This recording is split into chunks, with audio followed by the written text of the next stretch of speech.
Son las 8:30. Okay, so it's 8:30 a.m. and I'd like to welcome all the participants of this last seminar, this wonderful seminar about the reuse of dredged material that we have organized between the Transportation Ministry and National Planning Ministry, the Netherlands Embassy, the Infrastructure and Water Management Ministry of the Netherlands, and the Company Association of the Netherlands. We thank you for your support here. We have a very tight agenda. We have the support of INVIAS in Colombia, and we have a presentation from the EcoShape Consortium of the Netherlands, and we will have a Q&A session moderated by the international expert John van Ouderen of the Netherlands, who is going to guide us not only in the Q&A for today, but also will provide his perspective on with regards to the conclusions that we have of the seminars that we've had during these days. Before we begin, I would like to remind everybody that we have simultaneous interpreting for this webinar. So if you need interpretation to Spanish or English, you just need to activate this feature, clicking on an icon that you have in the bottom right-hand side of the screen, which says interpreting. It's a globe. When you click, you will have three options for English, or options to turn off this feature. I will issue this recommendation in English for those who are listening to us from other countries who don't speak Spanish. Today we have the facility of having interpretation. So I recommend you guys, if you need a simultaneous translation, please go to the bottom of your screen on the right-hand side. You will see an icon of interpretation. If you click on there, you will see three options, and you can choose the English version for your convenience, or the one that you prefer. El día de hoy también quisiéramos... Today, we would like to issue another recommendation. Here, there's an airplane flying by, so you're probably listening to it as well. Let's wait a second. Okay. These are the things of, the things with the virtual reality nowadays. And we would like to say that we have several ways of interacting with you, with the audience. We would like to recommend that we have the features of two boxes where you can write either your questions or your reflections with regards to the seminar. If you would like to send a question, a specific question for the panelists, we recommend please that you use the box that's on the bottom part of your screen, and that says Q&A. This means questions and answers, and this is the chat that we're going to be reviewing and using to take into consideration for the Q&A session for our panelists today. If you want to share with us your opinions, your comments to all the audience, your reflections, or simply greet us, please use the chat, which is also in the bottom part of your screens. We are always very happy when people tell us what's working, what isn't, what can we improve on. So I invite you to use these two ways of interaction. So without further ado, I would like to introduce our first panelist from today. We have the pleasure of having John Jefferson Garzón Vargas. John is a professional specialized of the subdirectorate of the Riverine and Fluvial Directorate of INVIAS. He does maintenance and deepening projects of the fairways in charge of INVIAS. He is a civil engineer of the National University of Colombia. He has postgraduate studies on hydraulic resources in the National University, and he's in charge of the La Salle University project. John, the floor is yours, and we welcome you to this series of presentations.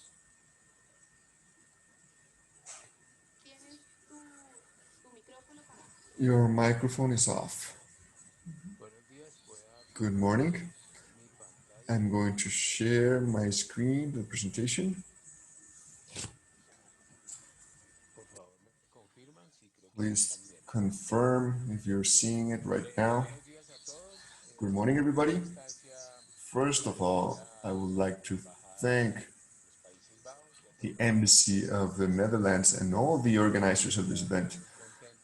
I'm very happy with these topics that are being discussed, and we hope that as a result of all this work, we can have, in the benefit of the country, the use of the materials that INVIAS in particular manages through the improvement and fairway deepening dredges that are done. The subject that we're going to talk about today, right now, is a general overview of the experience that INVIAS has had through the dredging of the fairways and the disposition or the disposal of these materials in each of the projects and in each of the port areas that we have, that we're in charge of. At the end, we will try to present all the challenges or the situations that we have to solve in order to, like I said, be able to have an optimal use of these materials for the benefit of the communities and for the benefit of the country as well. What I propose, the schedule that I propose for this, if you allow me to explain for those who don't know us very well what INVIAS does. I'm going to explain what INVIAS does. Then we will do a presentation of the different port areas that the country has and in which of those INVIAS intervenes, and identifying for each one of these the current disposition or disposal of the materials that are product of the dredging that INVIAS does of the fairways. We're also going to look at 4 cases in the port of TUMACO, the port of BUENAVENTURA, the port area of URABA, the port area of Cartagena as well. And at the end, just a small reflection about the challenges that we have to be able to use these materials. This has been discussed very clearly by prior speakers from the National Planning Department and by the Transportation Ministry. However, we want to talk about some specific things that we consider are very important.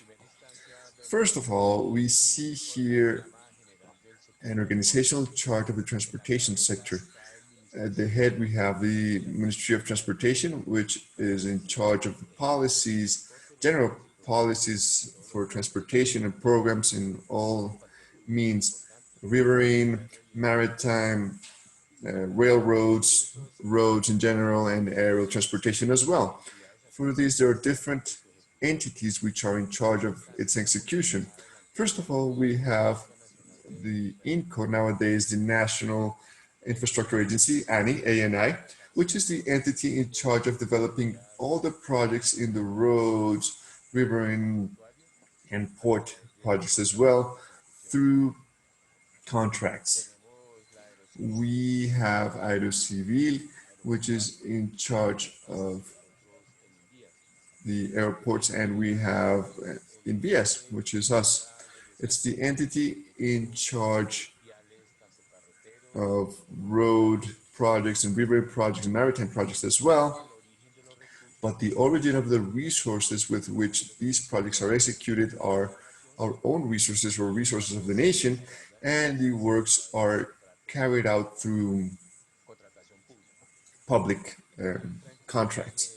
There is another entity, which is Cor Magdalena, which has to do with this as well. Cor Magdalena was an entity which was created to manage the Magdalena River, whose main function is to recover the navigability of the Magdalena River. It is in charge right now of the fairway to the port of Barranquilla. So INVIAS is in charge of deepening and improving and maintenance of the fairways to access the ports.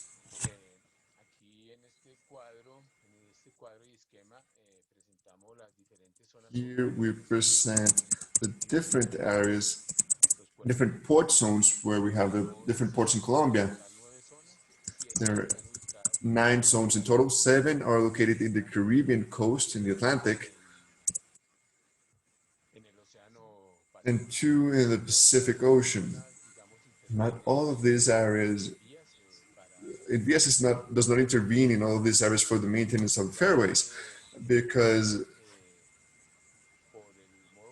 in some of them, due to the way in which the contract was carried out to construct the port,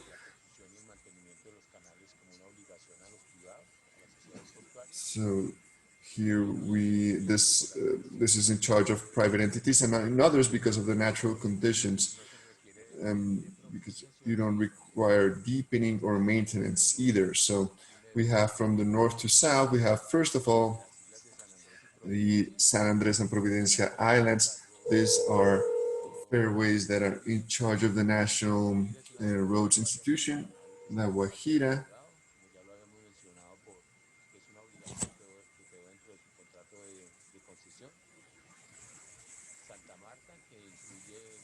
Sorry, I lost audio. De Ciénaga, el puerto de Santa Marta, la Sociedad Portuaria Regional de Santa Marta, que está ubicada en Santa Marta, no requiere de intervención en su canal, ya que es un canal con profundidades naturales muy buenas y que no está sometido a sedimentación natural. Los puertos de Ciénaga son puertos cuya obligación de construcción y mantenimiento ha quedado en cabeza de los concesionarios. Entonces, digamos, en Santa Marta, el INVIAS no interviene.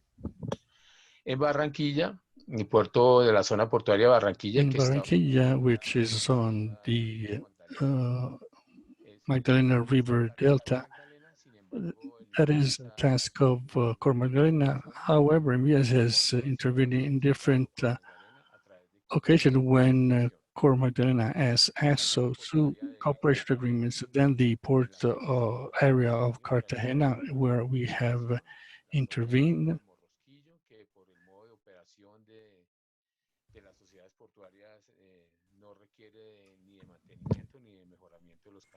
Sorry, I had lost audio.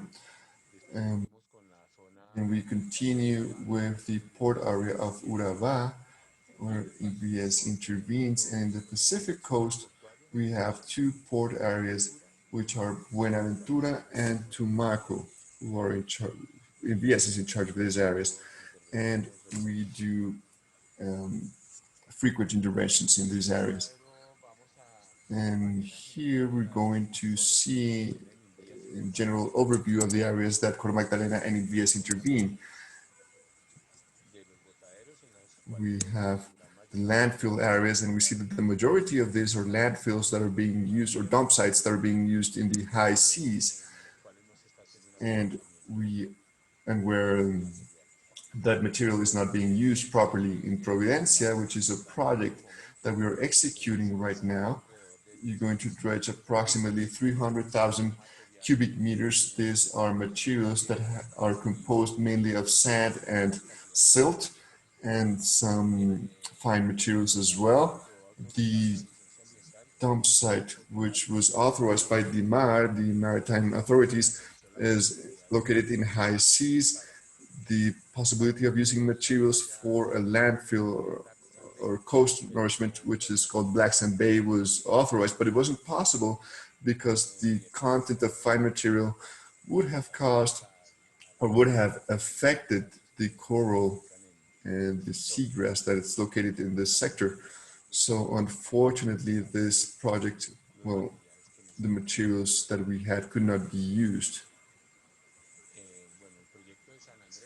The project of San Andres is a project that we have some technical inconveniences and it's suspended for now, but there was no authorized dump site. So we proposed the removal of approximately 800,000 cubic meters of sand, and two alternatives were proposed for the use or to deposit the dredging materials, which are a dump site in the high seas and the recovery, beach recovery as well. But we had a technical inconvenience and the project is suspended right now, and we hope to resume next year once again. Barranquilla, which belongs to Cor Magdalena, sorry, dredging, I'm sorry. So we do continuous dredging, maintenance dredging, but all materials are dumped in the high seas, in the marine, in the ocean trench. Cartagena is a place we have intervened as well. These materials go from mud to rock. The last deepening dredging was done in 2015, and these materials are deposited in the high seas 9 miles away from the coast, from Boca Chica. Buenaventura is also, well, we've had several dump sites and they have been moved farther and farther away from the coast or from the city. They are located in the high seas. And the last improvement in dredging, which was in 2016 to 2018, around 4.5 million cubic meters were removed. And they were deposited in high seas in Tumaco as well. For now, we have recurring dredging and they are deposited in the high seas. And in Urabá, we are in an area next to the ATRATO river. We will see what we will do with these materials. So we will continue with the Tumaco case, the port of Tumaco case. Here we see the Tumaco Bay, where we have different rivers, which provide a lot of sediment to this area. So we, from the fairway standpoint, we have recurring problems with sediments, which has forced us to do continuous dredging.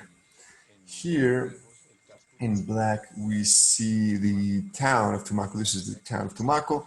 The fairway has approximately 8 kilometers, and the current disposition is done in the dump site, which is that red rectangle that you see there.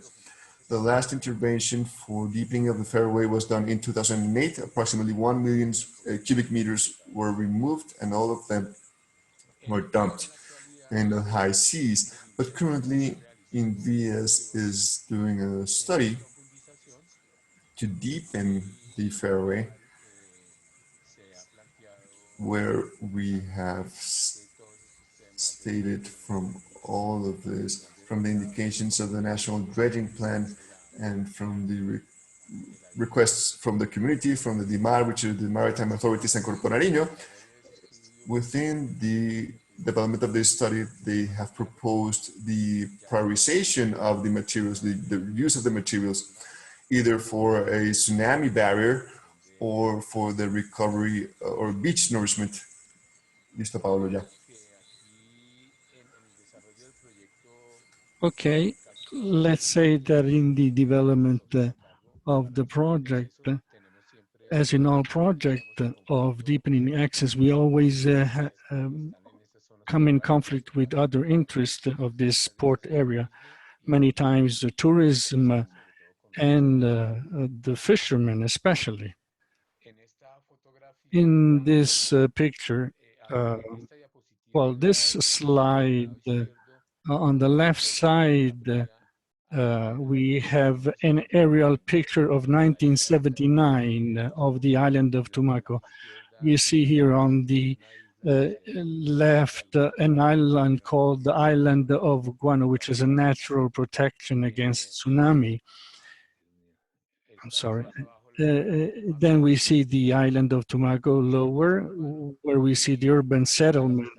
And on the right, the island of Moro, where the airport is. In 1979, and this is an area that potentially suffers from the event of tsunami. And in 79, there was precisely a tsunami. And we see in the prior picture before the tsunami and how the island of Guamo then disappeared completely in the picture on the right. So that but the protection that existed sort of mitigated the impact on the island of Tumaco. Otherwise, the catastrophe would have been greater. So in the studies that we finished certain studies in 2017, and in that study we suggest different alternatives, basically 3 alternatives. In red, they are highlighted here. This is the city of Tumaco, the island of Tumaco. Then this is the island where the airport is, and the idea is to build the 3 islands that then again behave as a natural protection. The island of Guano, then the filling of beaches on the island of La Preciosa, and here on the island where the island of Moro, where the airport is located. Now, what is the situation of this project? We expect to end the studies in December of this year. I forgot to say before that we requested the environmental agency in 2017-2018 for the authorization of the dump site, but the dump sites were not authorized because the environmental agency said that characterization of the materials that we are going to remove in the dredging phase have to be characterized in terms of pollution and waste.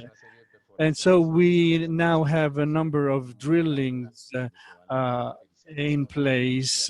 We will characterize the materials from the physical aspect and in terms of pollutants. It's important to mention that we have had few problems. One of them is the kind of norms that are used, whether a material is polluted or not, and to what extent that material is polluted or contaminated, to see if it can be used. There is no norm that actually specifies this in our country, so we have to recur to foreign standards. And another difficulty is that the lab of the country that are certified by the environmental agencies for this kind of assay do not have the equipment and the methodologies to assess the ranges that allow me to identify whether materials are polluted or not. We hope to end the study this year, and next year we hope to move on with the environmental impact study, and hopefully we will use the materials for the creation of these barriers. Now here we have the case of Buenaventura, the other port on the Pacific Ocean. In the port of Buenaventura, we see the bay, the inlet. The red is the internal bay, the internal inlet, the internal channel, and green is the external channel. It's a port subjected to high rates of sedimentation, and the current situation is we finished an improvement dredging in 2015, widening the section. It was not deepened, but it was widened, broadened, and we removed around, don't have here, 4 million cubic meters rocks and sand, but all the materials were deposited in a dump site in open sea. It was not possible to use it in the internal bay, in the inlet. yearly dredging take place every year between 2 and 3 million cubic meter. We are currently working on a deepening project in order to be in line with the international standard. We already have the final drawings. We are applying for environmental license, and we are involved and engaged in prior conversation with the consultation with the local communities. However, the studies show the possibility of a new dump site. There is, you see on the slide, Botadero 1 and Botadero 2. So dump site number 1 and number 2. Number 2 is further away from the coast. And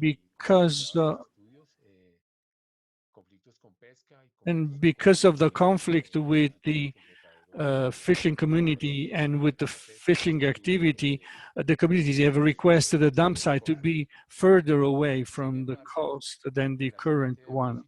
However, in the next slide, we see that in Buenaventura, there is indeed a project that has different phases. We see here on the upper left picture the construction of a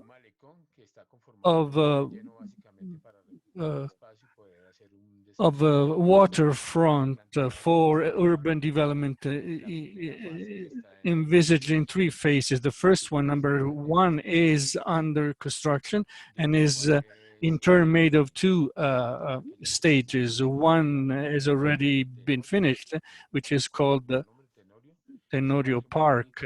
It's a very nice park that really changed the look of the city of Buenaventura. And the image on the right below, we can see a new filling that is being made of about 2 hectares, made by a concrete cages barrier, where we have put the result of a dredging in this area, in the San Antonio Channel, that has to be left for the movement of fishing boats. The idea that once this filling has been completed in that confinement area, then the municipality can continue with the development of the waterfront. We still need about 200,000 cubic feet for the sediment, and then the municipality will take over to develop the rest of the waterfront. This other project is located in the Gulf of Urabá. On the left, we can see the image of the Gulf of Urabá. On the northern side, we have the village of Turbo, the town of Turbo. It's an important town that has hospitals, trade establishment, and this is the delta of the ATRATO River. And that's important because several villages are located on the Rio Sucro, Darien. Many small villages have a great connection, commercial connection with the Turbo. Also in terms also of hospitals. This is why we constantly dredge this area of Coquito. We dredge between 200 and 300,000 cubic meters every year. And here we have the picture taken by Google where we see the Coquito area, and here in this rectangle we see the deposit area made of partially by geotubes and geotextile barriers, and we have deposited their sediments, and we can see how there is a growing of mangrove, partly naturally, and also partly because of the program of the environmental agencies that invites the community to plant mangrove. This has been successful in the sense that the both environmental authorities have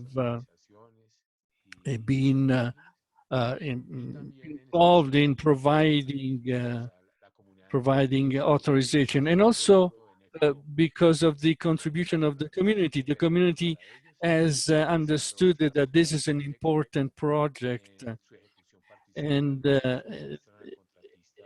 they actually provide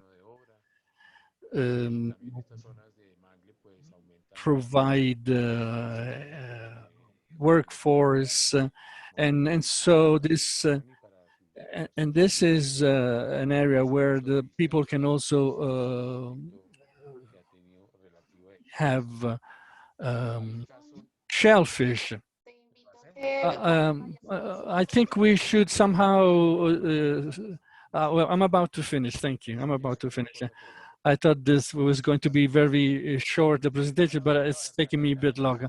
Okay, now this is the Cartagena case. The material were not being able to be used up, despite the fact that are very good material.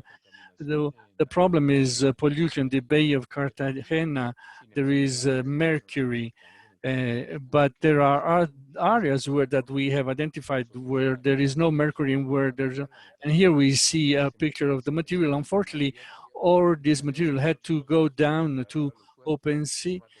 And the community then gathered this material for their housing. And finally, maybe we can talk about challenges that have to be faced. I think I've already talked about this a bit. Maybe the only thing that I want to highlight is that we have to break the paradigms that sediments are always contaminant. We call the places dump sites, and so that gives always to the people the idea that is always materials are always polluting. And so really all authorities, both national, regional, and local, must be trained in order to change these paradigms. Thank you very much, and I'm here willing to take any question. Thank you very much, John, for your presentation. I think it's very complete, and this last intention of changing the paradigm and thinking that this material is beneficial is something that will be necessary in order that the use of the material can be seen as normal.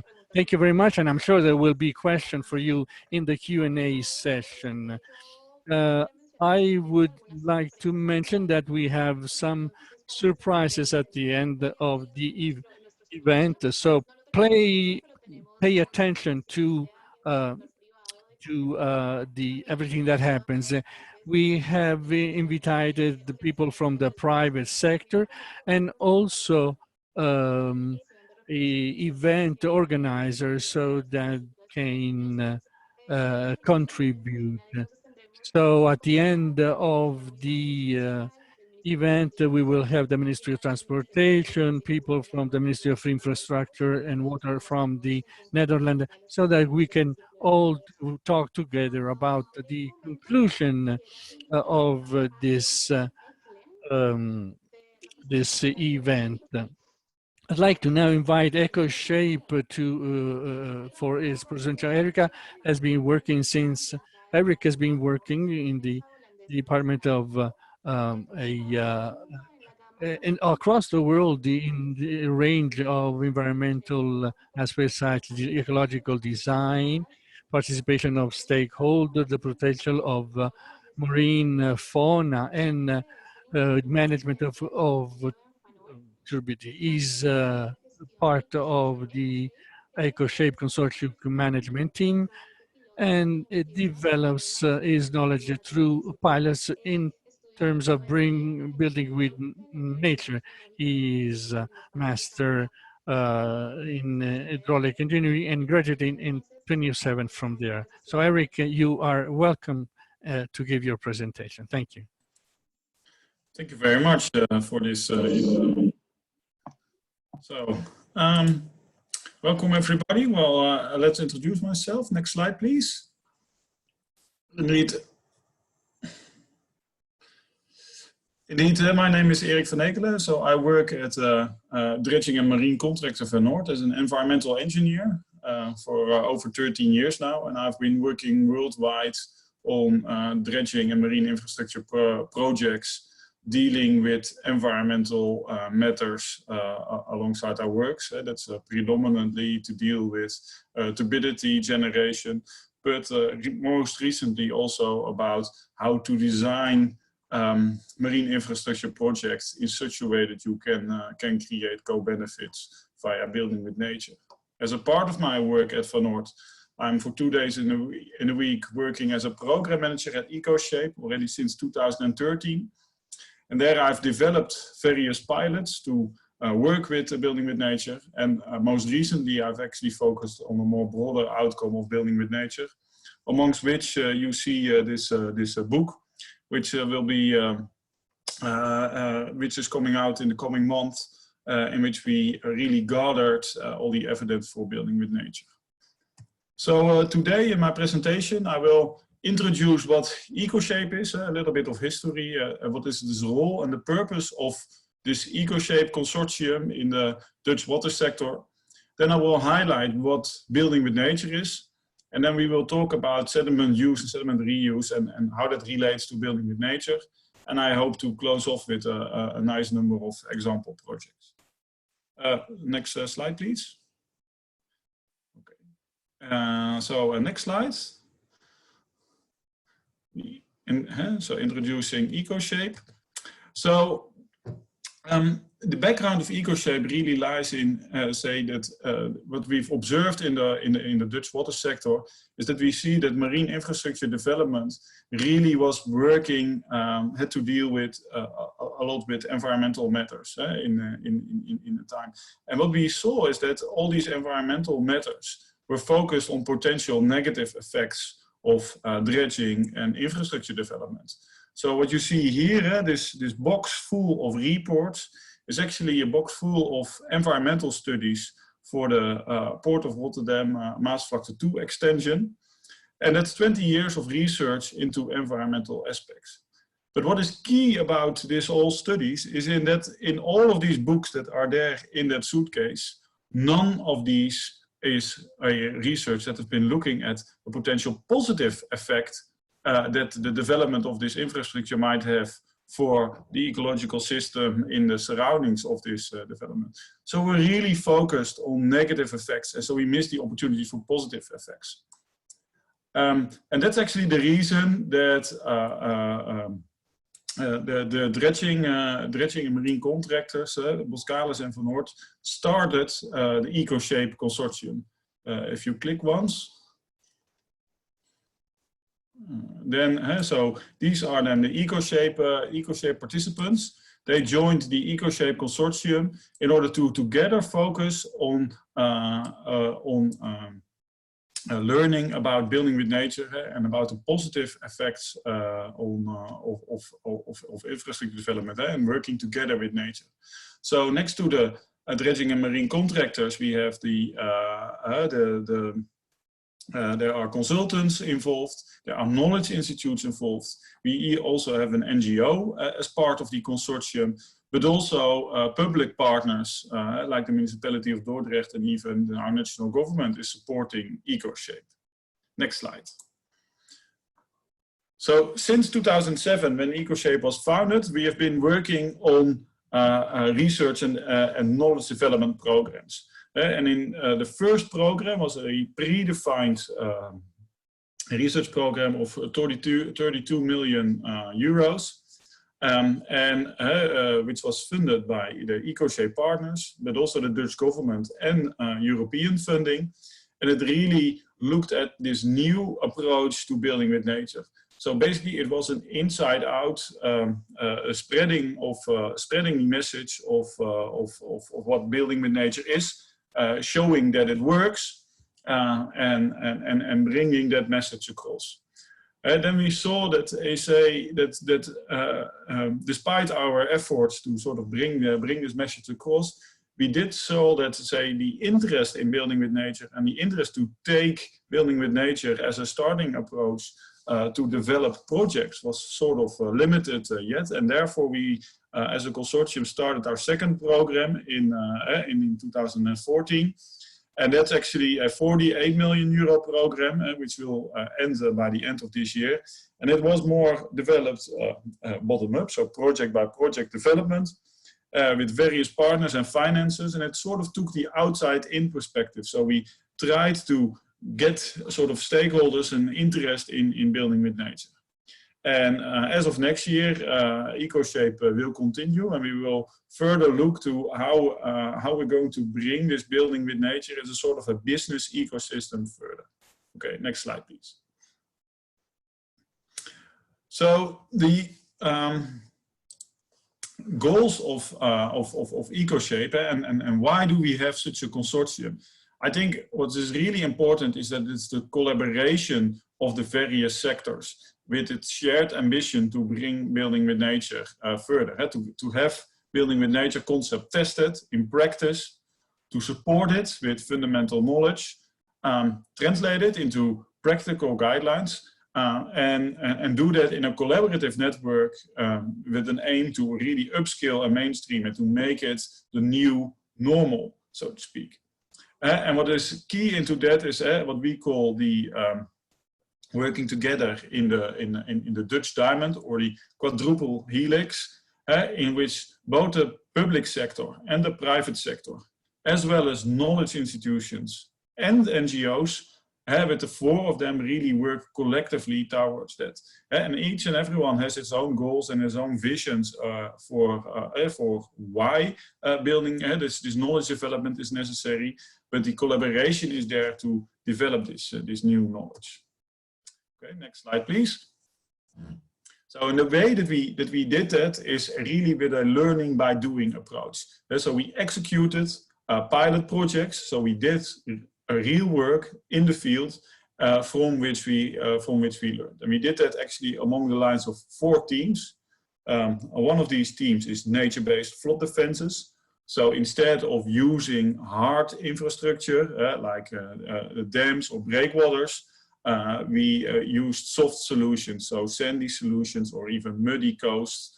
And we learned about the behavior of that. And a striking project in this example is the sand motor in front of the Dutch coast, in which an enormous mega nourishment, in which actually an enormous amount of sand has been placed at one location and is spread by the natural forces to protect the Dutch coast behind it. Another theme for building with nature is resilient delta cities. In that we really see that within the cities, the need for climate adaptation, reducing heat stress, and bringing back nature in the city is really key. And it's building with nature is an approach that can really help in urban development to accomplish that. A third theme in which building with nature is active is actually sustainable port development. And the idea that the development of ports goes hand in hand with the development of the surrounding ecosystem, the ecosystem in which it's placed. That's really key. And we've been cooperating a lot with the Waddenzee harbors. So these are a collective of harbors that are located at the Dutch Waddenzee, a UNESCO heritage protected area, an inland sea protected by barrier islands, which are stringently protected, and for that reason they need to, every development that's taking place in the port must also have a positive effect on the ecology as well. The fourth theme for which building with nature is relevant is for ecosystem restoration in itself. Applying building with nature concepts is really really helping when ecosystems would like to be restored. And we see that, for instance, in the creation of salt marshes and nature islands. Okay, so next slide. So I've been talking about what EcoShape does, and I've been stating, well, it's all about building with nature, but what is building with nature? Well, next slide, please. The main characteristics of building with nature is that building with nature is dynamic. Nature is part of the solution, and that means that the solution has some inherent natural dynamics in it. Second point is building with nature is multifunctional. The constructions that are placed do not only serve the typical purpose for what it is created, but it creates additional benefits. And actually it creates multiple additional benefits. So that also means that more stakeholders are interested or are benefited by the solution. And working together with all these different functions and making these happen is often quite innovative, because it requires the integration of disciplines when working with it. And finally, it's really context specific. There is no building with nature solution that can be applied everywhere in every time. No, you work from the system in which we are operating, and based on the characteristics of the system, the solutions need to be developed and need to be fitting in the local context. And when comparing with the traditional marine infrastructure development, it really requires to think, act, and interact differently. It's a complete different approach. And actually, when I refer to the previous speaker, it's the paradigm shift is really necessary to be applying building with nature. Next slide. Based on these characteristics, we have really seen that there are 6 enablers in which that facilitate the application of building with nature. So on the one hand, I've mentioned it, it's the system, we need systems understanding to know how the system works and what type of technologies could be applied. Well, with the knowledge development programs of EcoShape, we have really developed quite a lot of approaches and concepts that could be applied. I will talk a little bit more about that later. Well, I've mentioned the multifunctional aspects and the effect that requires that more stakeholders are necessary to say will be benefiting from the solution and will need to participate in the solution. So in order to develop building with nature solutions, you need to really have a strategy and an approach to integrate these stakeholders in your project. I've been talking about the dynamic effects of building with nature, and that really requires that management, monitoring, and maintenance becomes adaptive. It's where traditional infrastructure, like a dike or a dam, it's been built in one time, and then for 30 years, maintenance efforts are relatively limited, and then the construction needs to be strengthened or restored.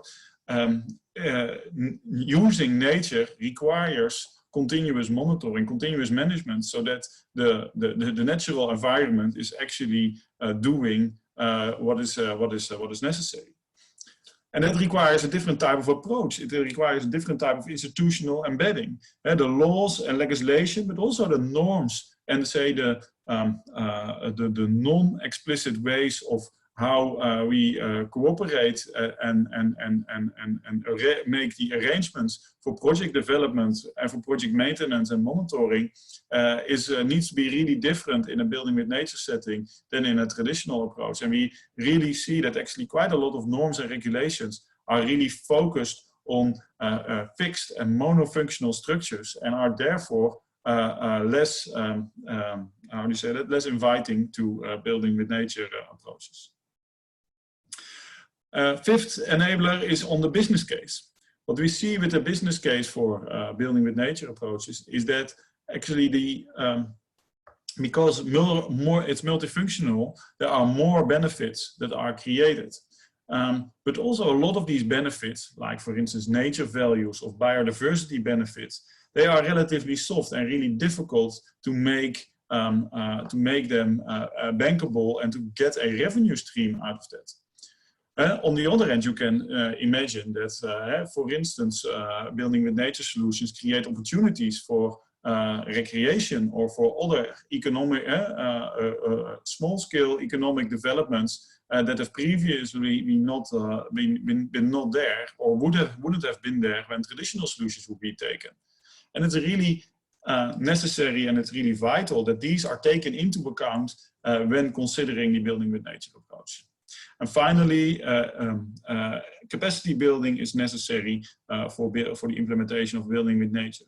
An understanding is necessary how the building with nature solutions fits into the system, how it works with the system, what type of management, monitoring and maintenance is required. It needs to be well understood in order to successfully implement this in projects. And we need to involve different type of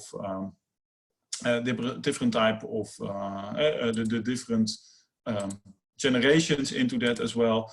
We need to make sure that there's sufficient awareness. Okay, next slide.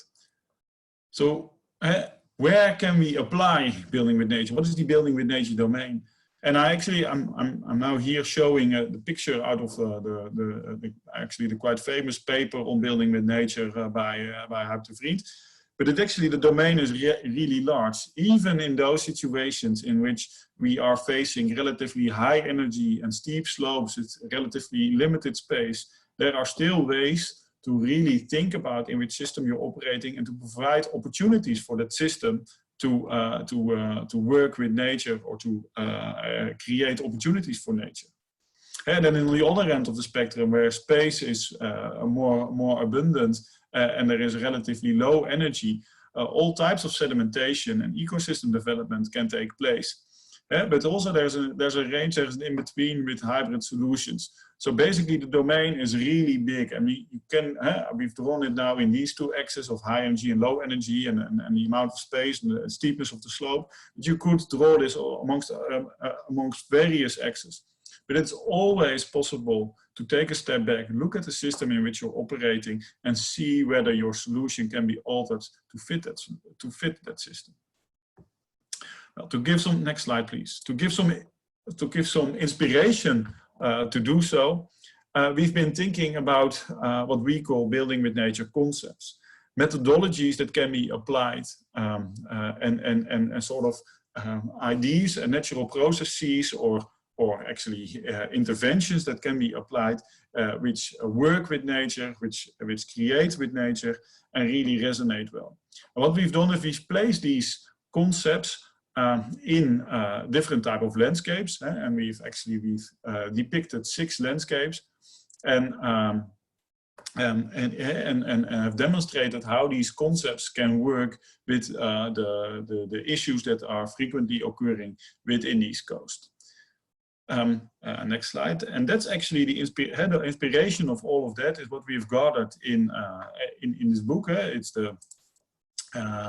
this book is recently been made and will be available in bookstores as from the end of this month. We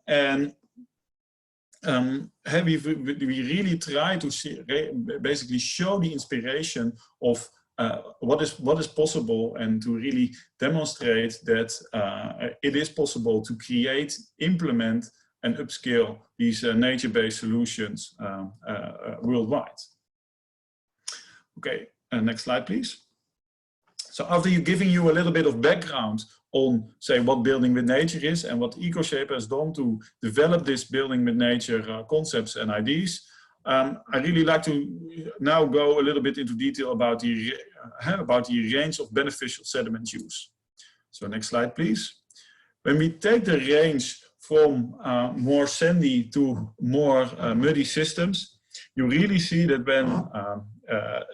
when the available materials and materials that come available are really sandy, that beneficial use of dredge sediment is actually relatively simple. It can be used directly, for instance, on beaches or on the creation of islands. And I've highlighted here the example of the Port of Lisbon, where the maintenance dredge material, there is actually quite a lot of longshore sand transport, which always deposits in the access channel of the Port of Lisbon. And when that material is dredged, this is clean sand, and it's been brought to sandy beaches that are located nearby to further strengthen this. When you have a sort of a mixed sediment type, you can, of course, create facilities in which the sand is segregated. Like in the Port of Rotterdam, we have developed such a system. Or mixed sediments can be applied directly in when filling or redeveloping areas. For instance, this is done in the Port of Hamburg, where in old harbor basins, dredge sediment are directly used to fill a harbor basin, and then afterwards more specific methods are used to sort of cap that filling and work with that. But when the material becomes more and more muddy, the actions that are necessary become more and more difficult. Sometimes mud can be used directly in the field, but sometimes it also requires confined application or treatment to convert it into building materials. So we will take a closer look onto that. Next slide. So for direct using mud direct in the field, you sort of need an area which can actively accept all these muds, and which is sufficiently large so that actually the mud really deposits. And usually that's been done by making basins or by creating some sort of other substructures. But you can directly, in this way, directly use it. What you see here is in the warmer water, from a small channel nearby, basically all the dredging is being pumped into one polder system that is then subsequently raised with all this mud. What you often see is that when you want to apply mud in a more in a wider environment, then you need to confine it. For instance, in geosynthetics, and in that way you can, in larger wet areas, you can pump this mud directly into a geotube or into an area with geosynthetics. So that the superfluous water can actually flow out and the material stays in. And in order to improve the efficiency of such geotubes, you can apply flocculants in order to sort of increase the density within the tube a little bit further, or do something similar. And for instance, a company like Netix, from which I took this picture, is really active in defining what type of flocculants and what type of confinement is necessary. And then finally, you can also treat it, dry it, press the water out, maybe use some additives in order to make bricks or blocks or other types of structure. You can, of course, when you heat clay, it becomes bricks. And there are many ways in which you can come to useful constructions. And I've taken here the example as it is applied in the city of Delft by a company called Waterweg. And these are compressed mud bricks, and they have also as a sort of a side benefit is that the structure of this brick is relatively open. So when there is a lot of rain in the city, it actually the brick construction is quite permeable still. Well, as when you click once, please. then we will see that EcoShape, as part of this Building with Nature program, we are also looking at this, at our living, what we call the living lab for mud. And we are actually basically looking whether you can sort of make this direct use in the field application, whether you can widen the application range for that. And why are we particularly taken up by that? Next slide, please. Is that we see that there's worldwide, there's really a problem with sediment management. So on the one hand, we see that in a lot of estuaries and river systems, we have confined the land area that, or the lands that can be flooded, the intertidal areas. And that makes that there is a lot of mud in all of these systems available, which is a deterioration of its ecological values, but also creates issues for sea life, but also creates issues when flooding takes place, because then enormous deposits of fluid mud take place. And on the other hand, we see that in a lot of rivers and large reservoirs and basins have been taking place, so that actually the sediment transport towards the coast and towards the delta has been diminished, leading to coastal erosion and a misbalance in a lot of coastal ecosystems. Next slide, please.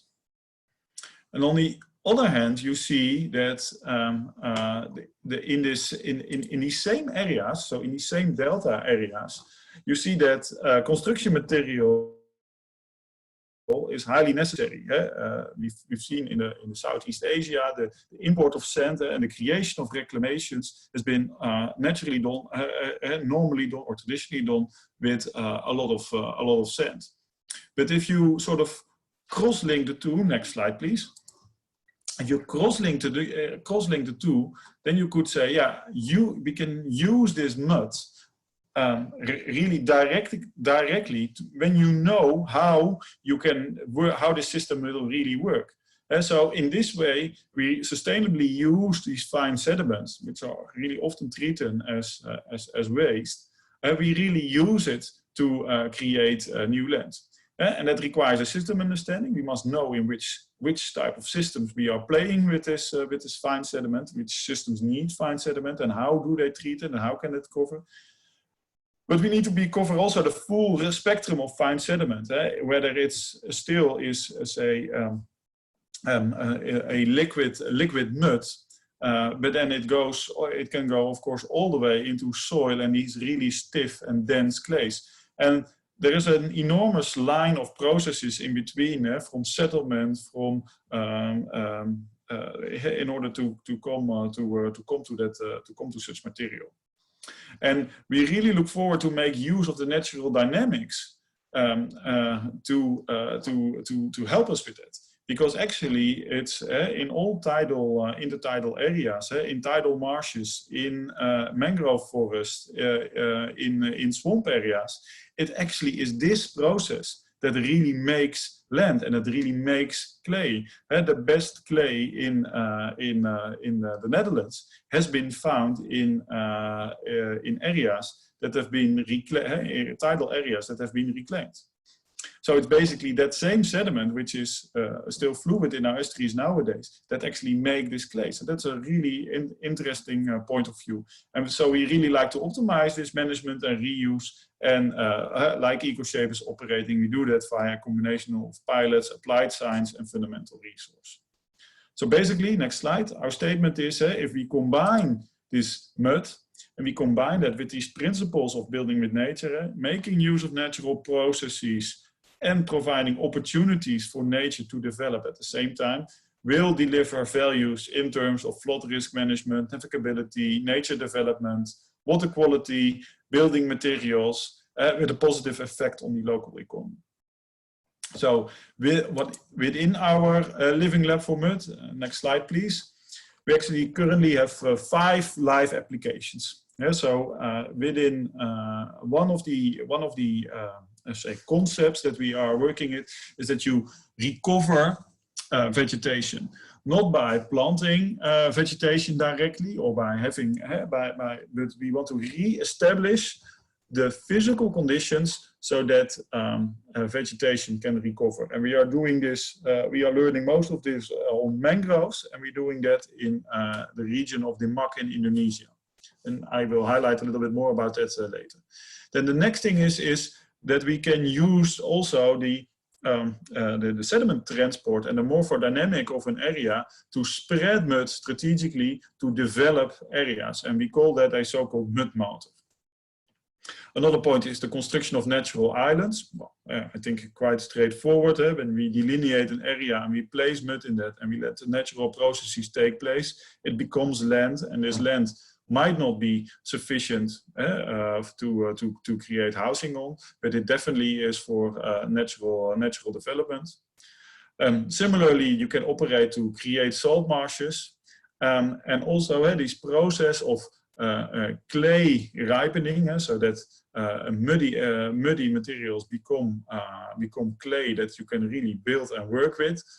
You can also look for methodologies that increase the speed in which that process takes place, and that's what we are learning at the clay ripener. Okay, so it's been quite an abstract talk up to this point, so I really like to continue with a couple of project examples. Next slide, please.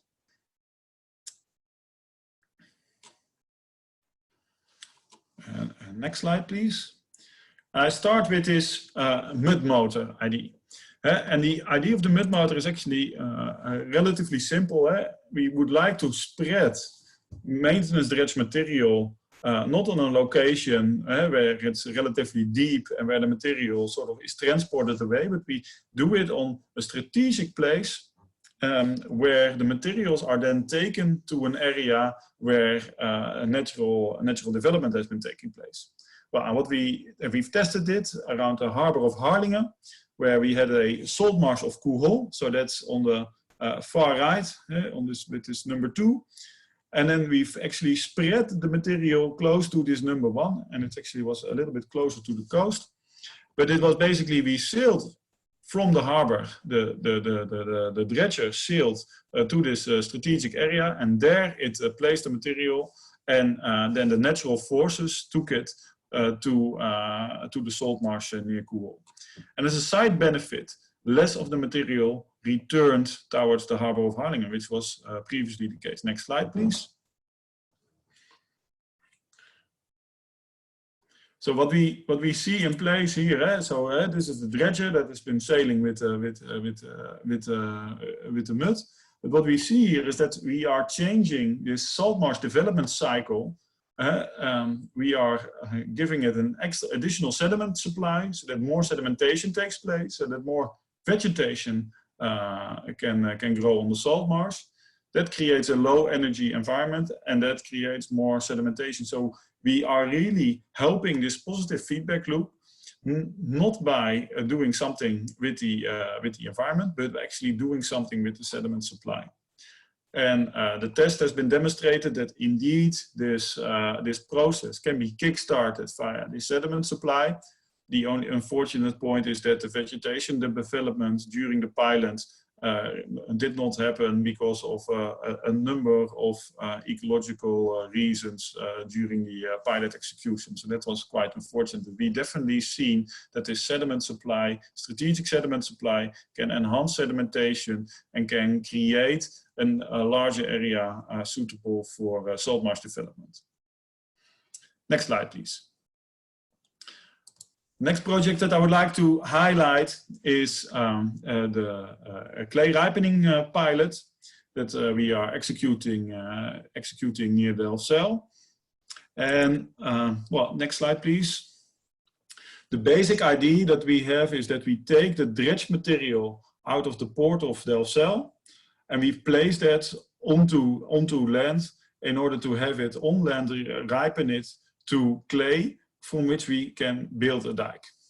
And we actually executed this pilot on 2 locations. So one here at close to the harbor of Delfzijl, from which we dredged from its sail trap at its entrance, and we placed it directly into these ponds. So we dredged 210,000 cubic meters, and we've placed it, and it should come out as 40,000 cubic meters of clay. Then we have a second location, where, next slide please, yes, thank you. The second location in which we took sediments from a nature reserve that needed marsh rejuvenalization, and we've dredged 70,000 cubic meters of mud out of that natural area, and we've placed that actually in depots that we created in front of the dike, also to have it ripen. And what's really interesting is that the way that we could create these depots was actually done with clay from the salt marsh nearby, that in which we dug out an area to leave open an island so that the CRUZ could breed over there, so that birds would have an area that couldn't be reached by foxes and other predators. And actually, the breeding success of this island has been enormous since. And so it's again this coupling about, okay, we are going to do something, we're going to create something, but by doing something, we create opportunities for nature to develop. So that's the whole building with nature scheme that you see. And then again, we have placed it here in 10 different areas in order to learn about the ripening. And why have we placed it in so many different type of plots? That is because we wanted to test some variations of ripening techniques. So a couple of more pictures of this project. We need to approach the conclusion of your presentation. So. Yeah, I will finish off by this project. We have a couple of pictures of it. So this is in the start in 2017. Next slide, please. There you see in April 2018, where we have placed the material in the Delfzijl in the area. Next slide, please. Then you see that already in September it's been dried, and there was crust formation was there. But mind you, you can't walk on this. You would really sink in that. So next slide. Then we did a little bit of plowing to break the crust and activate the drying and ripening process even further. Next slide, please. We then also did a field investigation to see how the crust formation process was given and how that differentiated between the different ponds. Next slide, please. Then nearly a year later, there was an opportunity already to try to get the crust, break the crust open and put that aside and leave the rest of the material to ripe. Next slide, please. Then you see continuous ripening for another couple of months. And then we conducted, next slide, we conducted a further field research. So, well, with this, I would like to actually conclude the presentation on the clay ripener, and I think this also concludes my presentation on building with nature and the opportunities to use building with nature in beneficial use of sediment. Genial, Eric. Muchísimas gracias. Creo que fue una presentación Thank you very much, Eric. I think it was a very complete collaboration, a way of cooperation from the private sector, an example also for of possible cooperation from the private sector in Colombia. And so surely now in the Q&A session, you probably will receive several questions to answer. Now, to continue with our agenda, I would like to give the floor to Jan van Opening, who will lead and moderate the next section of our agenda, where we will have a Q&A session in addition to some reflection. So John, I encourage you to turn on your screen and microphone. Can you hear me? Yes, we hear you. Can you hear me? Thank you, Alexandra. And good morning to all of you. I am I'm very happy to be here as a moderator because I worked a lot for the Colombians in the master plan, so I feel kind of home. Alexandra, I also see Juan Carlos Acosta on the screen. So do we want? Should we start with the question to Eric and the previous speaker, or should we ask Juan Carlos to have the floor? Juan Carlos has limited time, unfortunately, so he can only be with us for 10 minutes and then he has to leave. So it seems to me then we should give the floor to Juan Carlos then, okay? Yes, very well. Okay, Juan Carlos, when you have the floor when you're ready. I can first introduce you maybe, because Juan Carlos Acosta is the manager of Cotecar and director of energy of the port of Cartagena in the private sector. So it's very interesting also for Juan Carlos to take part in this seminar and give a presentation to the question we have for him, for Juan Carlos, is what next steps do you think should be taken for the reuse of the dredged material in Colombia?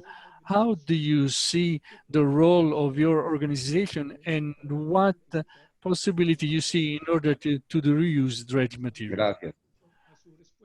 Gracias. ¿Me escuchan? Can you hear me? Yes, we hear you perfectly. Primero, agradecerles esta oportunidad. First of all, thank you for the opportunity de este magnífico evento. Thanks to the organization of this wonderful and timing and relevant event. Yo voy a proceder a contestarte la pregunta a través de una presentación muy sencilla, a very simple and short pero con un potente mensaje.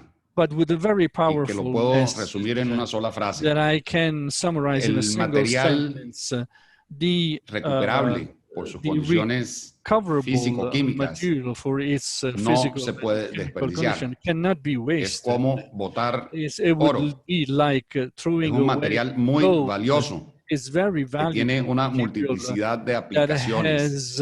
Multiple applications. Es un recurso que no se debe desperdiciar. Algún amigo que vivió en el Japón, a friend of mine who lived in Japan, asegurarlo, I cannot say that creo with que es una persona seria y me confió but I think he's a serious person. And he told me that in Japan, the law punishes del material the waste producto de un dragado. The material that is the result of dredging. Sobre una isla artificial, know that a bridge Entonces yo procedo a... ¿sí? Excuse me, Juan Carlos. Could you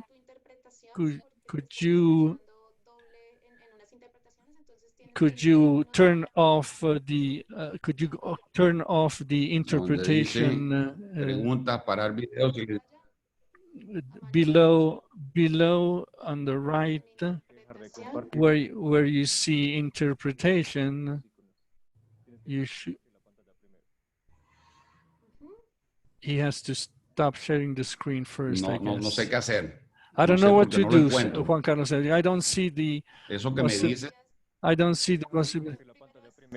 First, stop sharing your screen and then deactivate. Please stop sharing the screen. Okay. Now go below and to where you see interpretation. Where you see turn off. It's off. The interpretation mode is off. It's off. And then select Spanish. Then select and now share screen again. Now how do I share the screen again? To the green icon, the green icon, share screen. Click on share screen. Share screen. Okay, perfect. Okay. Are you seeing it? Yes, we are.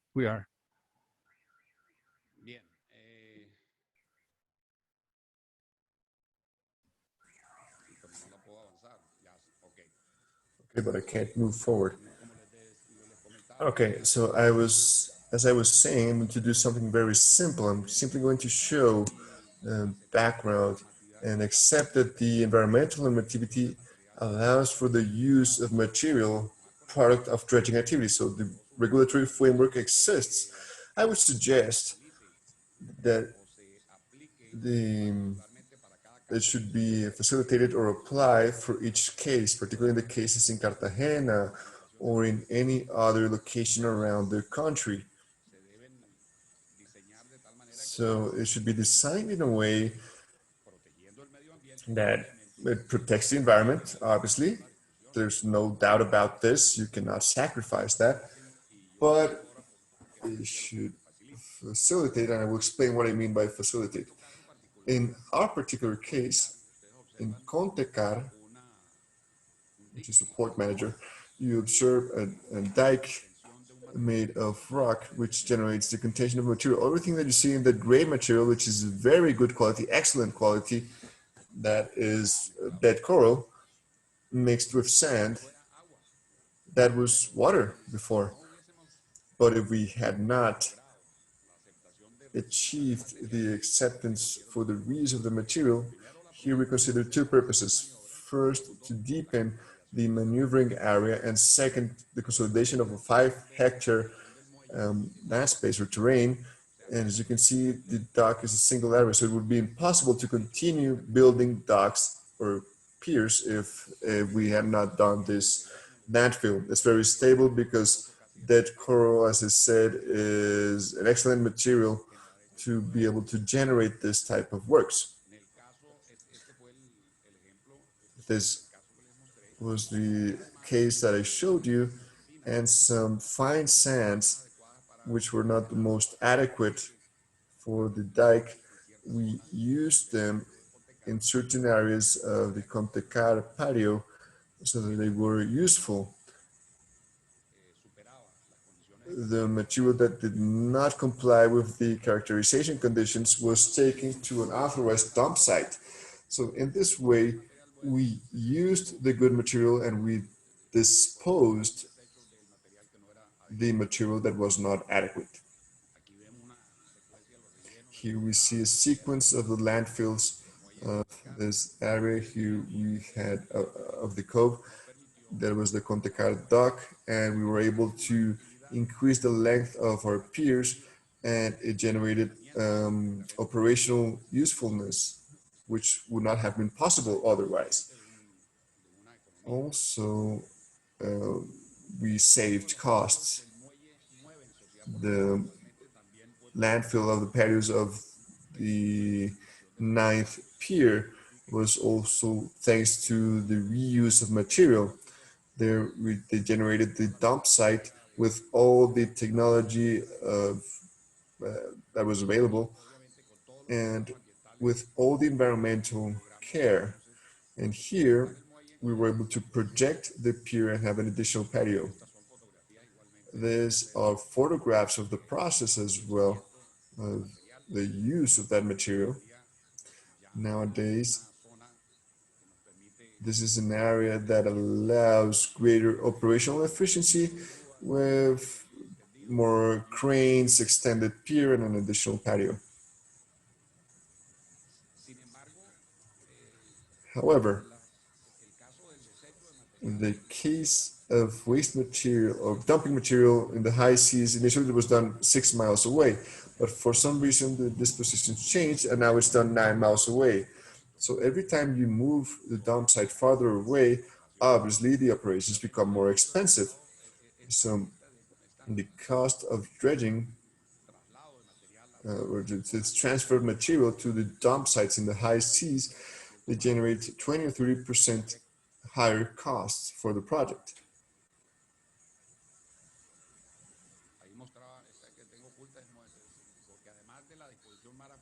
Addition to the disposal in the high seas, there needs to be a layer by layer process disposing the material through grids. It's not simply to open the gates, but it should be done in a methodical fashion as well. But why do we do dredging? Dredging is not because anybody wants to do it just because. Nobody wants to spend money on something that doesn't generate benefit or that is not a natural demand of the reality of the place. For us, the reality of these types of vessels, which are continuously arriving every week or every day, vessels of this size are arriving to Cartagena, thank God, because this constitutes a benefit for the economic health of the country. The logistics are maintained, and the bigger the vessel, well, the freight charges are reduced, etc. So it's a benefit for the country's economy, for the productive sector, for the importers and exporters as well. But these vessels obviously demand that depth. In the case of the fairway to Cartagena, fortunately, it was deep into 20.5 meters. Otherwise, this would not be a reality. This picture that I show is a real picture. Every week, vessels this size are arriving. In the 12, if I'm not mistaken, we will have a 14,200 TEUs. So here, we don't have a different option than to dredge and deepen the fairway, obviously with all the environmental considerations, but this is a strategic reason for the country's economy. Every time they're more demanding, the dredging of fairway to Cartagena in 2015, a volume of approximately 1.5 million cubic meters was generated. That material was lost. That was perhaps the only thing that wasn't good about the project, because otherwise it was an excellent project. It was a joint effort from government, from the institutions, from the environmental ministry, from the INVIAS, the FDN, the private sector, because the port of Cartagena and Puerto Bahia, we had invested more than $16 million in the case of our organization. And so the project was carried out. So the government really wasn't forced to look for additional funds, but everything came from the private sector, plus the anticipated exploitation rights. But since we didn't have the appropriate legislation, we had to sacrifice that material, and it was dumped in the high seas. From that 1.5 million, a lot of material would probably have been useful for all the needs of the city. The current situation, the Dique Canal, the vice president fortunately has been the leader of this project, and yesterday she made the front cover of the local newspaper, where she continues to inspect the Dique Canal. She has been supervising this, and for the first trimester, it is assumed that everything will be ready for the tender. This is going to be a tremendous transformation, but for now, you see the amount of silt and mud that continuously affects the depth. So for this effect as well, dredging is necessary. It needs to be done. I want to point something out here. I understand the mission and the purpose and the importance of the studies of ICANN. When I was talking about the particular design of each area, this is a personal suggestion of mine, but I would believe that the ICANN, the ICANH, should optimize each zone. So, for example, in the case of Contecar, we have dredged more than 3 million cubic meters. Initially, we dredged to 15.5 meters and now 16.5. Well, the probability of having certain species there would be 0, but in our experience for this dredging project, we spent almost a year. It was the legal process that took the longest in the project, and that was the ICANN process. So a general norm is not applied, but for each sector, a particular analysis is carried out. Well, it would be much easier to have success with these types of projects. How to use the dredged material. There's a number of ways, especially in Cartagena, we need it due to the coast erosion processes. Unfortunately, in this case, I read in the newspaper a couple of days ago that for the third, fourth, or fifth time, I don't know, the process of the tender, the already authorized tender, was suspended. The money is there, but we still haven't been able to do a tender for the protection of Cartagena, the city of Cartagena, and the negative effects are visible for everybody. The floods, that's something incredible. So with recovered material of that coral, for example, it could be useful for this purpose and protect in beach nourishment, especially in the island of Tierra Bomba, also the creation of slopes, rehabilitation of the mangrove areas, protection of the coast, etc. So here we see some photographs, some examples. In the case of the island of Tierra Bomba, a protection dike is being built, and with rock in Santa Marta, a marina was built.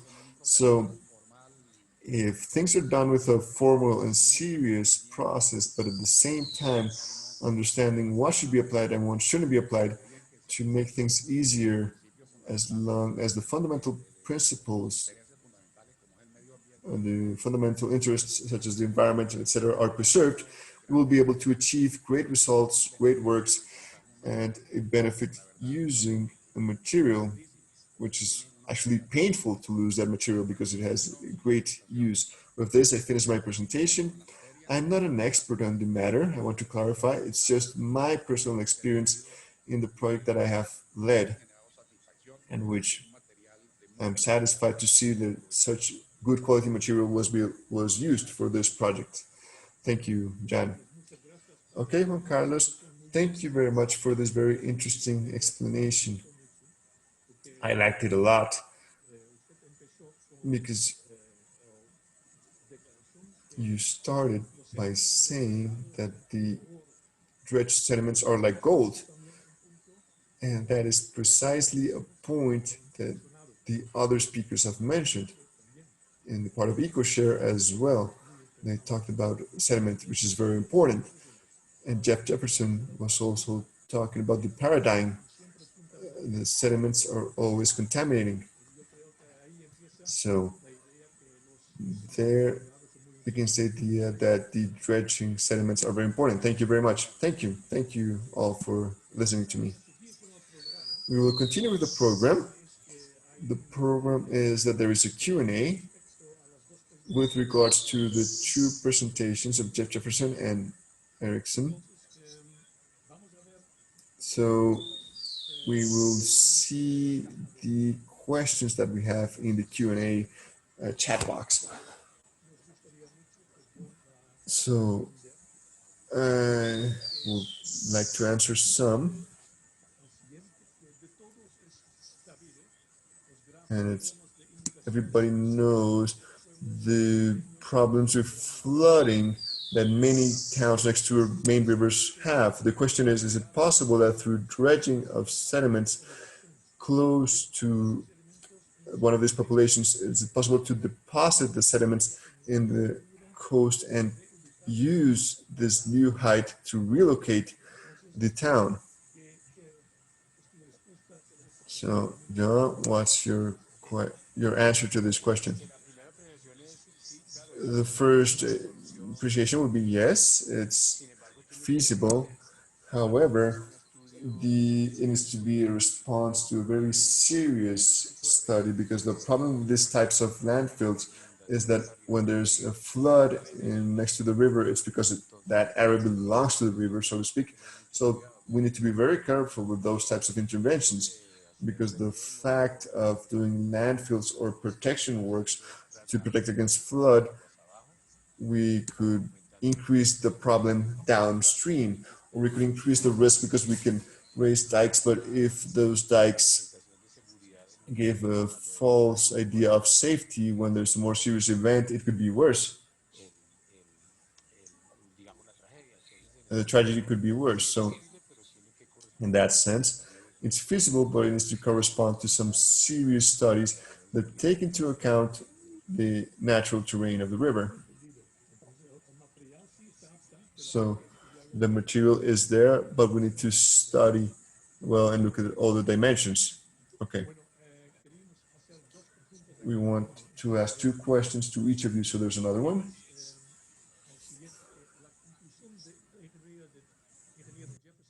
The conclusion of Engineer Jefferson would be that in the country, so far we don't have clear projects for the reuse of dredged material, and in that case, on the challenges exposed by INVIAS and the Ministry of Transportation, they are inclined to provide solutions for those challenges. So yes, the general conclusion could be that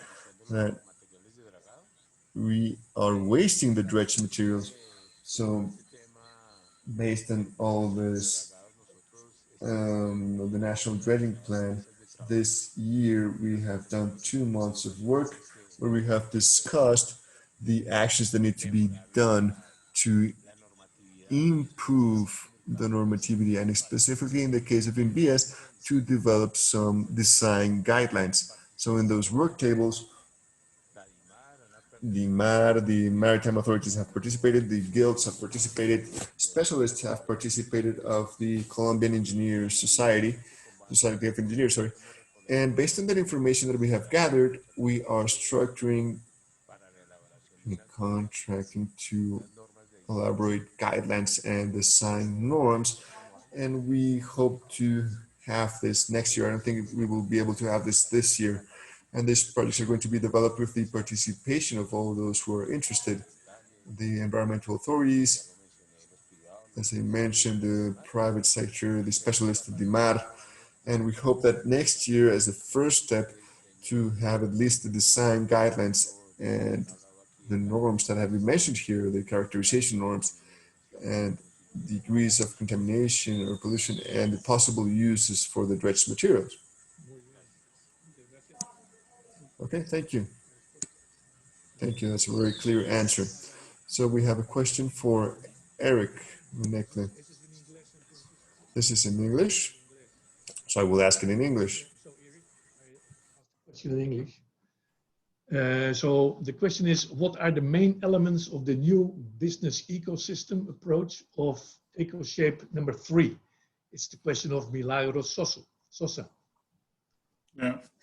So within, as I indicated, the first 2 programs of EcoShape have been really knowledge development programs, and we are now really looking to the next program to sort of support the business development of building with nature projects further.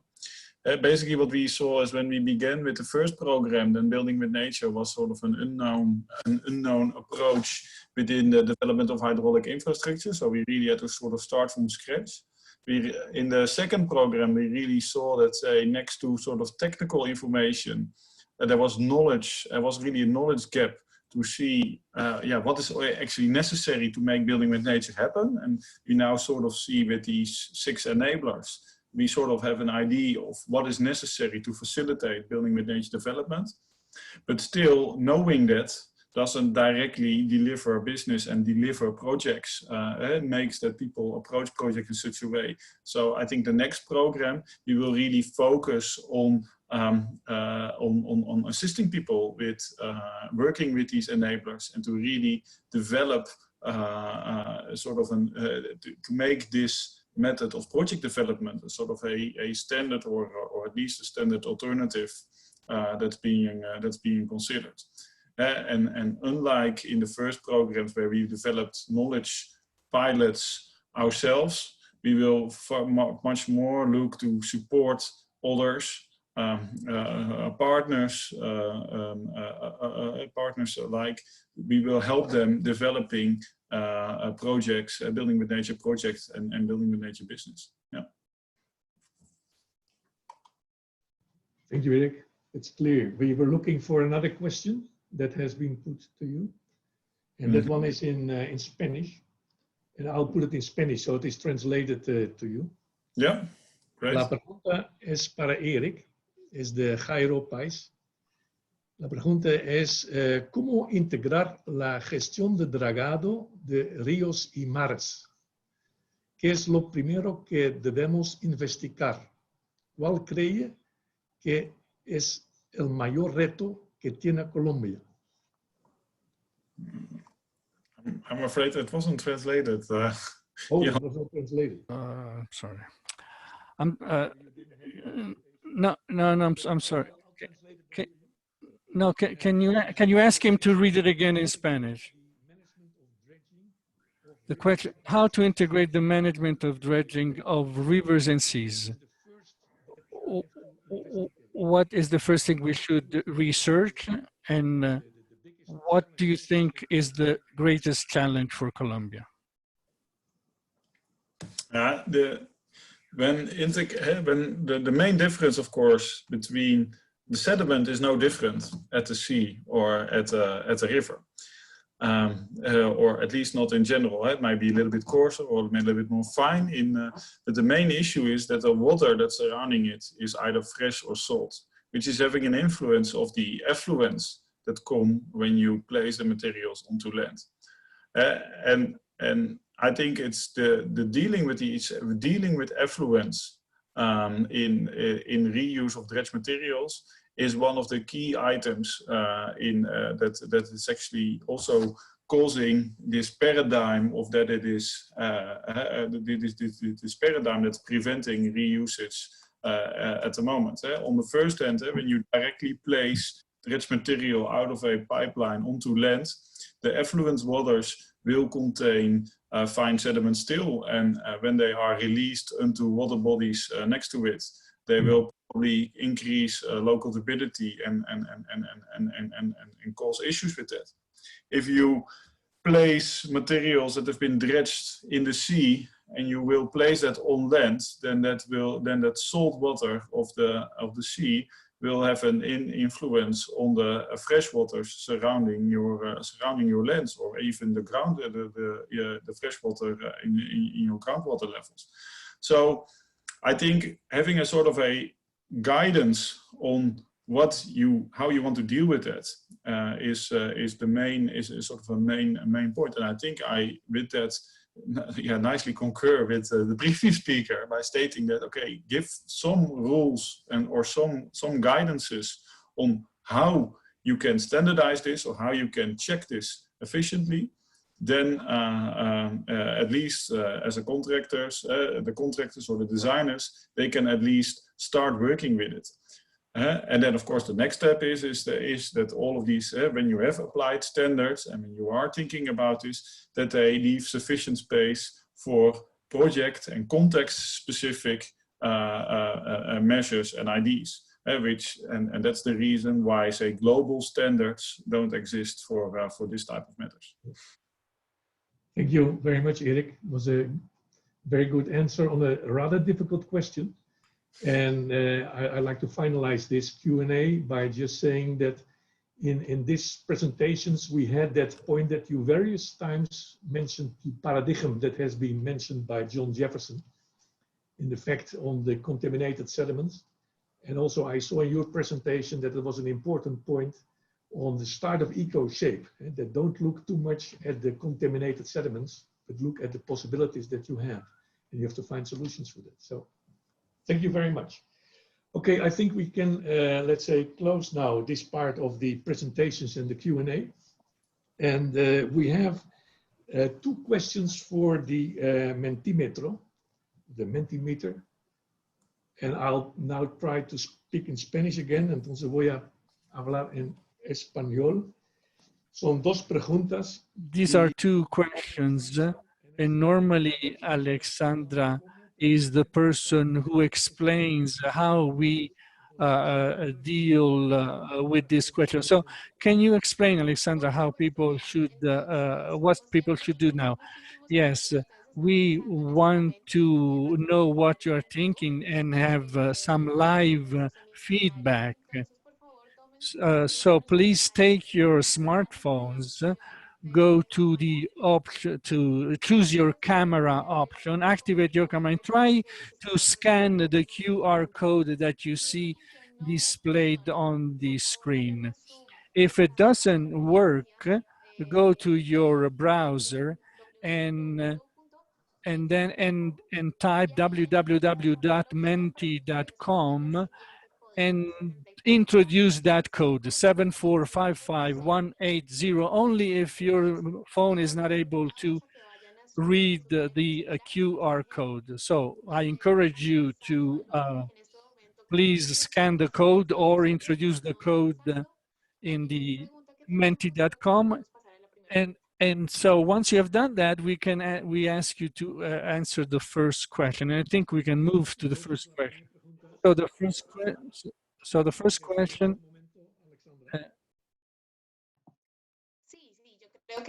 Yes, I think that everybody has probably scanned the code. So, did you have a better idea about the possibility to reuse the dredge material? The answer is sí or no, and we have 100% of yes and 0% no. So everybody says that they, on the basis of this seminar, they now have a better idea about possibilities of the reuse of the dredge material. This is a good result for the 3 webinars. Then we have a second question, which is, what do you consider to be the most important application for the reuse of dredge material in Colombia? It's an open question. It doesn't have a yes or no, of course. What do you think the best or most important application for the reuse of? Okay, so we are here, we're reading now. We have anti-tsunami barrier, bridges, recovering beaches. So the first answer is tsunami barrier, ports, recovery of the bridges, coast. Then we have coast recovery. Then we have coast protection, improving ports, filling, generation of beaches, coastal erosion, wetland development, and coast recovery, mitigating flood mitigation, in widening beaches. Perfect. We have really many answers, and they keep coming. There are many answers. So I think it's very interesting to read all these questions, and then we will present to you in the summary of these 3 webinars. We will convey to you the results of this second question that has received many answers. So I think we are about a bit outside our time. We're about 15-20 minutes behind the agenda, actually. And so let's go to the final question for the organizing partners. I would like to invite Giovanni Pais from the Ministry of Transportation, Juan Felipe Vallejo, DNP, and Barbara Orlando from the Ministry of Infrastructure. We have Barbara. Hello, Barbara. Your microphone. Hi, good morning. We have Juan Felipe Vallejo. Good morning to all, Juan Felipe. And we have... Muy buenos días a todos. Gracias por la invitación. Good morning to all of you. Thank you for the invitation. Well, welcome as panelists. We have prepared 3 questions for each one of you. And I would like to ask the first question for Giovanni Pais. And the question is, Giovanni, do you consider that agreements between government entities are necessary to accelerate considering the benefits of... Bueno, definitivamente sí. No obstante, la política del gobierno nacional ha venido encaminada en fortalecer todos los procesos logísticos, de fortalecimiento de la intermodalidad y todos los procesos asociados a la facilitación de los servicios. Consideramos que un esquema de innovación para la reutilización de material de dragado, como lo mencionamos en el primer panel, requiere el concurso de todas las entidades nacionales y, por supuesto, las regionales. En este momento, y como ya lo hemos venido mencionando, desde el sector transporte venimos actualizando la política portuaria, una política que se expidió mediante documento COMPES desde el año 2013. Y desde este año nos hemos visto abocados en identificar todos los componentes de esa política portuaria. Y esa política portuaria nos ha mostrado el camino y la necesidad de poder tener una alineación y una congruencia con las entidades ambientales, con las entidades normativas y, por supuesto, con el propio sector transporte. Nosotros consideramos que si queremos tener en un futuro cercano una normatividad que permita y facilite los procesos de la reutilización del material de dragado, no podemos hacerlo solo desde el sector de infraestructura y transporte. Management of dredge material, de estas we otras need the entidades, participation of así these como other estos entities, procesos de as colaboración que well hemos venido as teniendo the con los collaboration Países process Bajos. that we Es decir, have que no had solo with se trata the de una Netherlands. correlación So con las it's entidades not del orden just nacional y del gobierno nacional, a sino también esta coordination facilitación de los between procesos the que nos central ha permitido government and the ministries, estas colaboraciones como but que los Países also Bajos nos han with presentado. the Y Netherlands. finalmente decir And que finally, también el concurso de las entidades territoriales es the supremamente importante. La participation planeación del of mediano y largo plazo no solo se other hace, y entities is menos hablando de un important sistema portuario de reutilización de because materiales, no solo se hace de cara ante las entidades nacionales, también is necesitamos de la participación something y de that involucrar a todos esos is sectores key. So we de need las to regiones involve que also a the partir de sus procesos de regional planeación territorial y a partir de authorities todos los that procesos, de todos plan los their mecanismos own institucionales nos pueden a territories nosotros facilitar and la can llegada, facilitate digamos, a un buen puerto para poder hacer esta the reutilización de material de dragado como una nueva política de facilitate la their cooperation in order to have a better reuse of the dredge material. Very well. Thank you very well. Thank you very much, Giovanni, for this very clear answer. So that means that Holland can also help you to reach this objective. So let's see if this is possible. I have a second question for Juan Felipe Vallejo, who works in the DNP, the National Planning Department. And the question is, what is the mid and long-term view from the national planning to create a public policy that will try to reuse the dredge material? Thank you very much, John, for the thank you very much for the question. It's a very important question. For Colombia, this has become important since a few years, and greatly thanks to the participation, collaboration of the Netherlands. When the Memorandum of Understanding covered the dredging aspect, we were able then to develop a plan that established clear point of work, adapting our legislation to become more efficient and flexible in reusing dredge material. Also, we need to assess the benefit for the communities. And this is important because communities must own this process and understand that this material can be compared to gold. And also the task of having pilot program in the reuse of dredge material so that we can combine the demand and supply and try to move forward. But that's not the only thing we are focused on.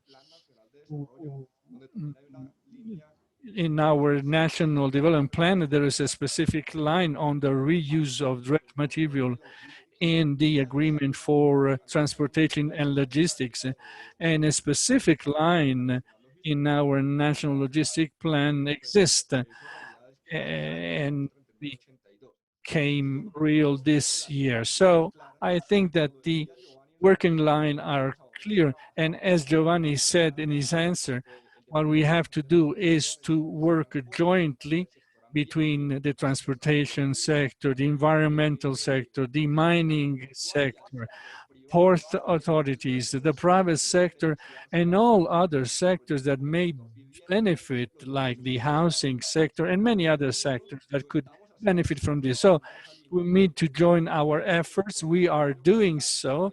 And I think that with the ongoing support from the Netherlands, which will be key, has been and will be key because you are the world leader in this area, well, soon we will also become a country as efficient as you, hopefully, in the reuse of dredge materials. Thank you. Thank you very much, Juan Felipe, for your answer. It's really important to do this in a very interdisciplinary way among the different, across the different institutions and sectors. I've heard many times mentioning the government of Holland. So I have a question now for the government of the Netherlands, Barbara. As Juan Felipe and Giovanni has talked about the knowledge that Holland has with regard to water and dredging. So the question for you is, how can Netherlands contribute to the next steps forward? Thank you very much, and thank you for your words from Colombia. It's been a pleasure. It's been a pleasure to participate into this webinar for the government of the Netherlands, the cooperation with the government of Colombia. In the organization was an important step after the publishing of the maritime dredging master plan. And this is thanks to this webinar, we were able to identify important topics like the reuse of dredge material, and we also share with you the most important results of the webinar through a joint publication, and we need to identify the next step forward, identifying also the Dutch expert and strengthen our partnership in water management and adaptation to climate change. So I really look forward to continue working with us in our cooperation. Very well, Barbara. Thank you very much. So it will be good to see the next step forward on which we can work together with the Colombians. So thank you all for your presence, for having been here. We now to the final moment of the, I think it's 4:30 over there in Holland. I had a relatively short presentation that could last maybe 10 minutes with a summary of the different presentation presented in the three webinar, and then can see what the reaction is. Because of the time limitation, it's important to show you only the final screen of this presentation rather than the whole presentation. So I'm going to ask if I can share. Yes, okay. So yes, this is the last page of this presentation that I want to cover slowly the difference statement.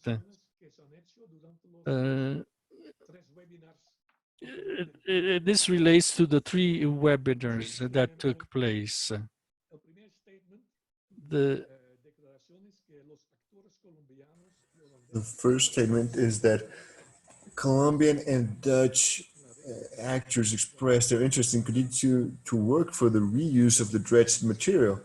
So that was in the opening speech of the stakeholders in Colombia. So it's very important to have the support of governments to continue moving forward and stimulate the reuse of dredged material. And we can see it in this way. Then Giovanni Paez, whom we also saw, he said that there are still bottlenecks with regards to the lack of normativity, methods to characterize sediments, and criteria for the sediment quality. So yes, it's clear that there are problems, and just as we've had in the past in the Netherlands. But there was also a presentation of Peter de Boer, and he said that the current policy of the Netherlands is different than in the past, and that is precisely to reuse the greatest amount of dredged material as possible.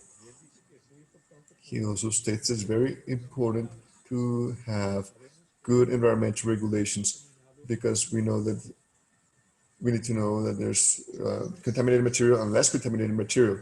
Then we also heard from Jorge Acosta and Andres Felipe from the Ministry of the Environment. They're saying that the ministry is updating the marine water quality criterion, and they are elaborating the requirements for the reuse of the dredged material. This is a step to improve the normativity, and it's also very important, as Peter de Boer already mentioned in the Netherlands, that it's very important to have good environmental regulations. Then talking about a point mentioned by Ineke Steinhauer from the Dutch Commission of Environmental Evaluation. He said that the Commission can advise Colombia to provide a platform for knowledge. She explained this for several projects, and the Commission has already worked in Colombia as well.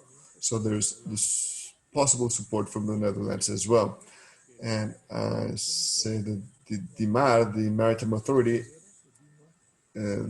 through the Rear Admiral Juan Francisco Herrera, said that the research centers can provide institutional support for the implementation of the reuse of the dredged material. So it's very important to have a scientific level to define, so to speak, the management of the dredged materials. Now, today's presentation from Mr. Jefferson from INVIAS said we need to break the paradigm that sediments are always contaminated or polluted. So it's very important, this paradigm is very important, because this doesn't allow for their use, so we throw them away. And this happened in the Netherlands as well at the beginning, because the contractors had problems using this material because of the regulations. And that's why the ecoscape was born, as it was explained today.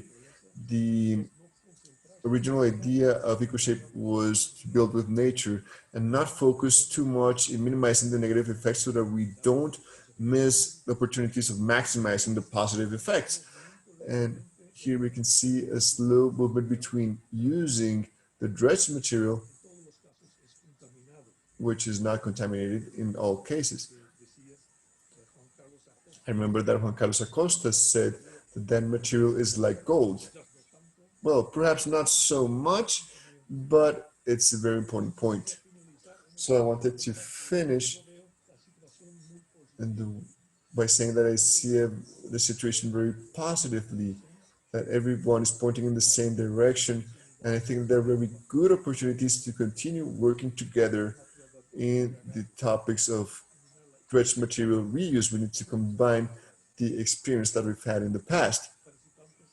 So participants, thank you very much for your participation. And I want to hand the floor now to Alexandra. Thank you, Jan. And thank you very much, everybody. These have been some wonderful sessions. You have been very active participants. We love to know that you are here from Buenaventura, Barranquilla, La Guajira, Cartagena, Santa Marta, Tumaco, different regions of Colombia. So we are always very happy to have this representation from all areas of Colombia, and we are always willing to listen to all of your ideas. So I would like to invite all of you to, if you want to continue talking with us, you can write to us. Here we have the embassy's email, the National Planning Ministry's email, and the Transportation Ministry's email as well. And I invite you to continue this discussion about this interesting topic through these channels. Right now, we will turn on the cameras, please, and turn on the microphones as well, so that we can take a picture, a group picture, and so that we are able to continue with this beautiful drive, and so that the reuse of dredged material is a habit in our economy, and we can make everything that we saw in these 3 sessions of the seminar a reality. So I believe that we are recording, upgrade all of you so you can turn on your cameras. And if you want to greet us, please, you're welcome to do so. If you are on the coast, we are very interested in hearing about you. Although I think that we haven't upgraded you. Yes, we are upgrading them right now, Alexandra. Okay, great. If somebody wants, you can greet us, talk about this, and we are all willing to continue having a conversation with you. Alexander, can you? Yes. Okay. También estuvieron desde Holanda, desde diferentes. We also had people from the Netherlands, from different places in the Netherlands. Buenos días desde Ibagué. Good morning from Ibagué. Great.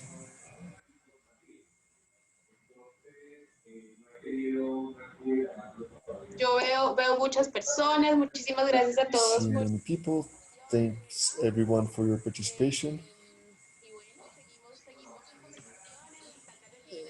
And we continue having conversations afterwards. I see Carolina Herrera. I see Gerardo Quero, of course. We have all the organizers as well from the Ministry of Transportation, Planning Ministry. We have Gustavo Martínez, Mónica Sarache, Rocío, Emilio, Ineke, other participants of other sessions such as Javier Gomez. I'm glad to have you here with us. I already took my pictures, so I thank all of you and see you next time. Muchas gracias. Hasta una próxima oportunidad. Thank you very much. See you next time. Okay, goodbye. Thanks, everyone. Excellent. Goodbye.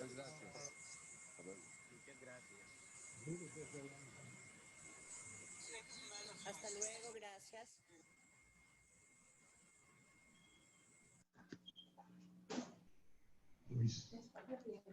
Desde Medellín, por aquí estoy viendo. And people from Medellín as well.